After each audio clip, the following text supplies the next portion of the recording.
வெள்ளை அறிக்கையில இதுவரைக்கும் கடந்து வந்து என்ன செய்ய போறோம் பண்ணிருக்கோம். மத்த இந்த மாதிரி விவசாயிகளுக்கு நீ எவ்வளவு நம்ம புது சர்வீஸ் கொடுக்க போறோம், இதெல்லாம் இனிமேல் வர்ற இல்ல இலவச மின்சாரம் கண்டிப்பா தொடரும். அதுல எந்த மாற்று கருத்தும் கிடையாது. எங்கெங்கெல்லாம் முறைகேடுகள் கண்டுபிடிக்கப்படுதோ கண்டிப்பா உடனடியாக ரெஃபர் பண்ணி விசாரணை துவங்கப்படும். இப்ப இதுவும் வந்து போன வாரம் பிடிக்கப்பட்டது, உடனடியாக விசாரணை காமிச்சிட்டோம். அதுவும் வந்து இன்னும் ஒரு சில நாட்களில் வழக்கு பதிவு செய்யும்னு கேள்விப்பட்டேன்.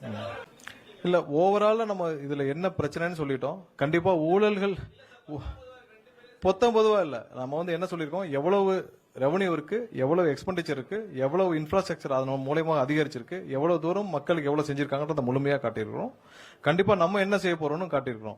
இந்த துறை இவ்வளவு மோசமா போனதுக்கான காரணத்தையும் சொல்லியிருக்கிறோம். அது தெளிவாக எம்ப்ளாயர்ல இருந்து எவ்வளவு செலவினங்கள்ல இருந்து எவ்வளவு இன்ஃப்ராஸ்ட்ரக்சர் இன்வெஸ்ட்மெண்ட் எவ்வளவு வந்து நம்ம அதாவது இத்தனை வருஷமா தன்னிறைவு அடைஞ்சோம்னு சொல்றாங்கல்ல, மின்சாரம்ல இந்த ஸ்டேட் வந்து செல்ஃப் சஸ்டைன்ட்னு சொல்லிருக்காங்க. எப்படி செல்ஃப் சஸ்டைன்ட்? வெளியில பர்ச்சேஸ் பண்ணி தான் செல்ஃப் சஸ்டைன்ட்.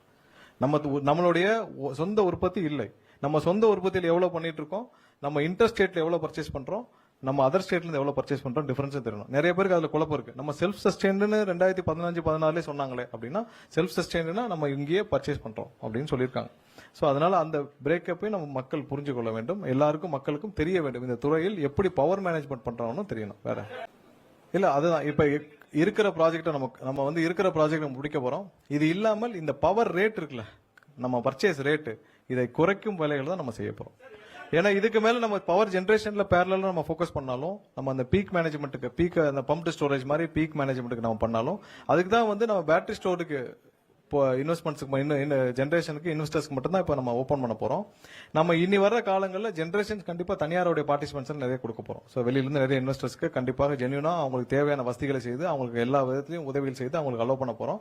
ஆனா நம்மளுடைய முதல் குறிக்கோள் இப்ப இருக்கிற அந்த பவர் பர்ச்சேஸ் ரேட் இல்ல, அந்த ரேட்டை இன்னும் குறைக்கும் வேலைகளை நம்ம செய்ய போறோம். ஸோ இதை தான் நம்ம அடுத்த நம்மளுடைய பவர் பர்ச்சேஸ்ல நம்மளுடைய டார்கெட்டா இருக்கும்.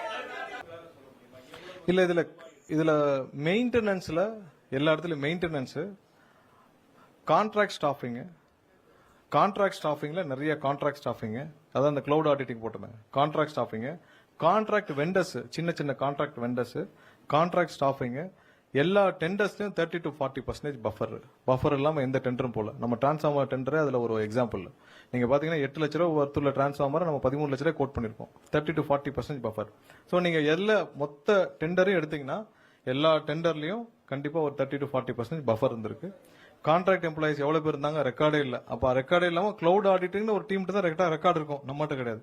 எவ்வளவு வெண்டர்ஸ் இருக்காங்க எல்லாம் கன்சல்டேட் பண்றது. சோ இதன் மூலமாக கண்ணுக்கு தெரியாமல் மிகவும் தெளிவாக அவர்கள் வந்து பணம் வெளியே போயிருக்கு பல வழிகள்ல. சோ அதுதான்